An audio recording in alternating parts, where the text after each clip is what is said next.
শালা বিয়া করে এমন চিন্তা করেছি বউয়ের পেটিকোট শাড়ি কিনতে কিন্তু শরীর শেষ। শালা বউ ব্যান্ডেজ জিনিস শালা বলে হয় না, কে বিয়া করে? আজ তো কিস্তি বন্ধুর কাছ থেকে টাকাটা নিয়ে আসি, আমার কাছে তো টাকাটা নাই। বন্ধু কি অবস্থা? কি আর অবস্থা, বউয়ের পেটিকোট কিনতে কিনতে শরীর শেষ। কি আর কমু, তার বলে আবার ব্যান্ডেজ জিনিস শালা হয় না শালা বউয়ের।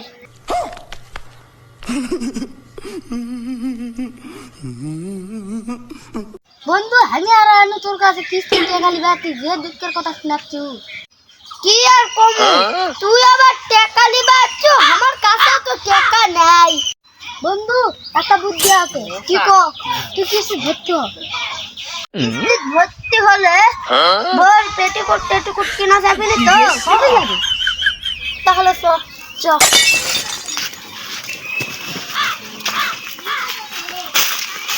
কিস্তিটা দিবা আনো, কিস্তি স্যার বোধহয় কখন আসে। কিস্তি না তুলে নিয়ে আসি, খালারা কিস্তি দিলেই তো ভয়ে ভয়ে পালাই। দেখি কিস্তি নিয়ে আসি। ওই দেখ হুলা কাণ্ডটা এলো। তোর কিস্তি? কিস্তি স্যার, আমার বউ আপনাকে আই লাভ ইউ।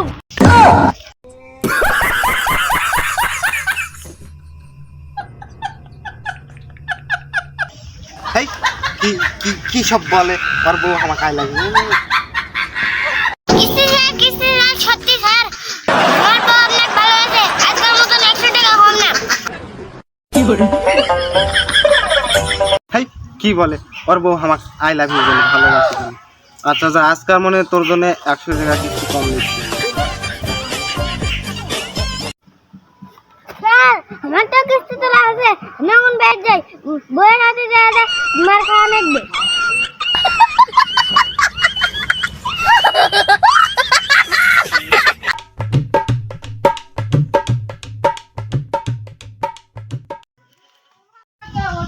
তোর কিস্তি গো? কিস্তি স্যার, আমার বন্ধু না বিপদ আছে, কিস্তি তারা ভর্তি করে নেন। তোর কি বিপদ রে? কি বিপদে দাসু? স্যার কি আর কমু স্যার, বউয়ের পেটিকোট কিনতে কিনতে ঘরের টাকা পয়সা সব শেষ। স্যার তার আবার বলে ব্যান্ডেজ জিনিস ছাড়া হয় না।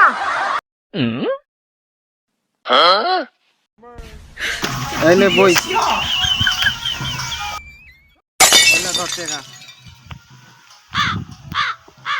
কিস্তি স্যার, আপনি টাকা দিয়ে অনেক উপকার করলেন, এখন থেকে বউয়ের পেটিকোট শাড়ি কেনা শুরু করে দেবো।